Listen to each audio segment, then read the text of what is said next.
Mēs esam daudz stāstījuši par stikla šķirošanu, bet kāds ir stikla pārstrādes process?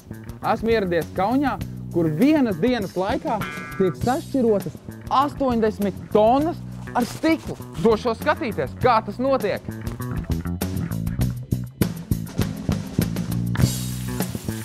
Lai stiklu varētu pārstrādāt un tas uz visiem laikiem nenonāktu poligonā, tam vispirms ir jānonāk pareizajā konteinerā.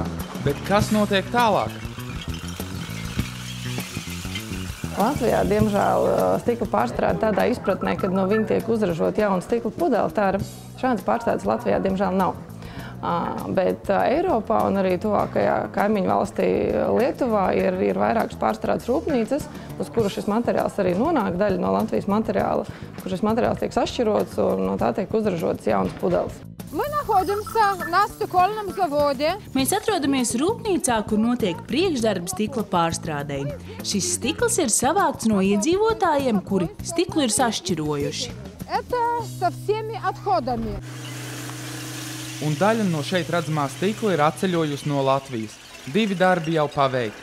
Mēs, iedzīvotāji, stiklu esam ielikuši pareizajā konteinerā, un tas ir atvests uz pārstrādes rūpnīcu. Bet interesantākais vēl priekšā. Stikla īpašība ir tāda, ka stikls ir pārstrādājams bezgalīgi. Viņu var pārstrādāt entās reizes, viņš nemaina savas kvalitatīvās īpašības un viņam arī nesamazinās apjoms.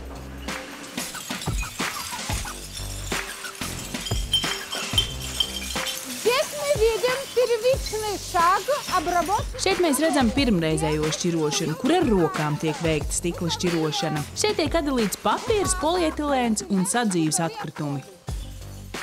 Stikla konteineros nedrīkst mest glāzes, vāzes un keramikas izstrādājumus. Tajā skaitā balzāma pudeles, jo šķirotājiem tos ir grūtāk pamanīt, un ja šie iepakojumi nonāks krāsnī kopā ar stiklu, tie sabojās stikla kvalitāti un nevarēs radīt jaunus stikla iepakojumus. Latvijā ir vairāk pārstrādes uzņēmumi, kas mazāk kvalitatīvu stiklu, kas satur daudz piemaisījumus un arī ir smalki sabirzuši, viņus izmanto ceļu būvē.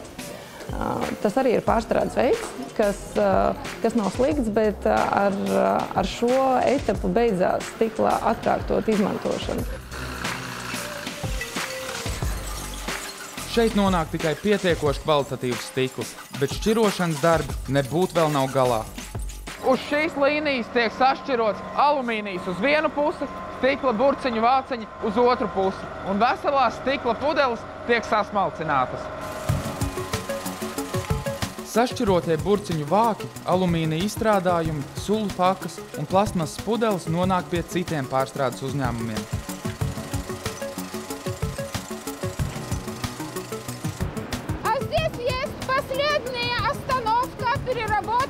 Šī ir pēdējā vieta, kur notiek stikla šķirošana. Šeit atdala mazākos keramikas izstrādājumus, kas nav pamanīti iepriekšējās šķirošanās. Un tagad stikls beidzot var nonākt krāsnī.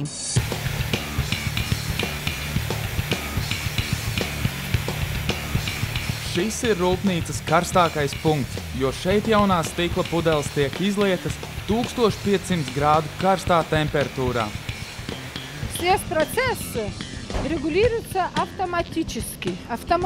Viss stikla kausēšanas process ir automatizēts. Tiek pievadīta gāze, gaiss, automatizēti tiek kontrolēta temperatūra. Tiek regulēts arī stikla masas apjoms, cik daudz šo masu palaist.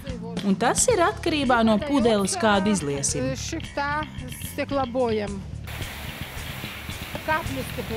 Divas stikla masas būs 2 pudeles, kad tās izpūtīs. Stikla masu ielē 2 katlos, un pēc tam no katra tiek veidota jauna pudele. Gada laikā no sašķirotā stikla šajā rūpnīcā tiek saražotas 100 miljoni jaunas pudeles. Un katra no tām iziet cauri neskaitāmām kvalitātes kontrolēm.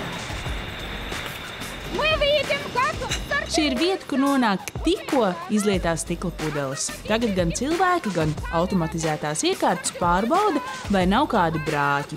Bet visas kvalitatīvās pudeles nonāk uz pakošanu.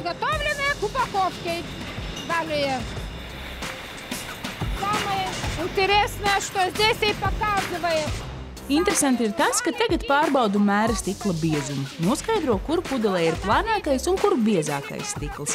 Lūk, viņa redz 3 mm, 3,2, 3,6. Redzat, kā mainās stikla biezums? 2,6, 2,4, 3. Pats mazākais ir 2,2. Minimālais pieļaujamais stikla pudeles biezums ir 1,4 mm. 4 мм толщина самая маленькая может быть. Nebūtu redzējis, nebūtu ticējis, ka tik apjomīgs darbs ir jāiegulda, lai stiklu sašķirot un pārstrādātu, lai pēc tam no jauna stikla pudeles varētu tikt uzpildīts un nonāktu veikalu plauktos. Lūk, tā notiek stikla pārstrādes process. Šī ir tikko kā jauna, svaigi izlieta stikla pudele. Un, kad tā būs izlietota, atkal iemetam stikla konteinerā, lai tā savu dzīvi varētu turpināt, nevis pavadīt